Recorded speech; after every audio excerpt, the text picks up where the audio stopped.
The United States is running massive trade deficits, and we're running these massive trade deficits because all the jobs are being outsourced, and things we used to make here, we now have to import.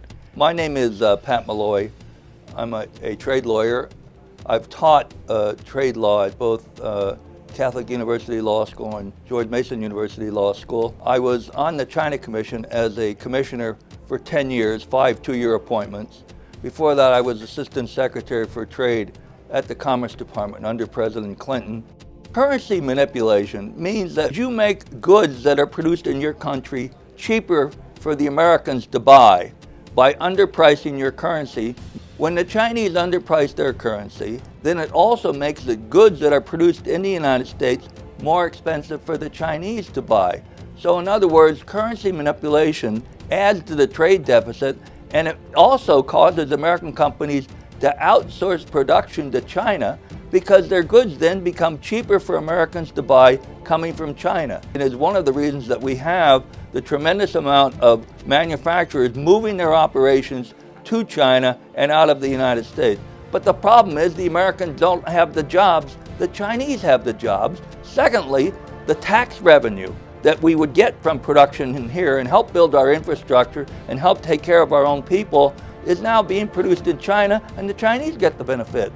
The TPP does not even address this major problem. Japan has been a currency manipulator, Korea has been a currency manipulator, Taiwan has been a currency manipulator, India is underpricing its currency, though there's all kinds of problems. Part of our problem is that the interest of the corporations has diverged from the national interest. They can make their shareholders wealthy and they can make their top management wealthy, while at the same time the average American who's losing his job by this outsourcing becomes poor and our communities are unraveling around us. And I think it's a terrible problem for the United States and has to be addressed. The two people who have been most important in raising these issues at the national level for our citizens to understand and talk about them are Senator Sanders and Mr. Trump. The American people understand that this outsourcing and the trade deficits that come from outsourcing have been bad for them. I'm really delighted that Secretary Clinton is on board that the TPP would be bad for the American people. Mr. Trump has talked about the need to address the China trade problem, and I couldn't agree with him more.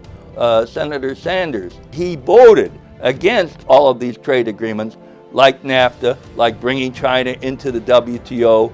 And so I'm very heartened the fact that the people are now getting affirmation from the candidates that this is an important issue if we're going to restore prosperity and rebuild our middle class in this country.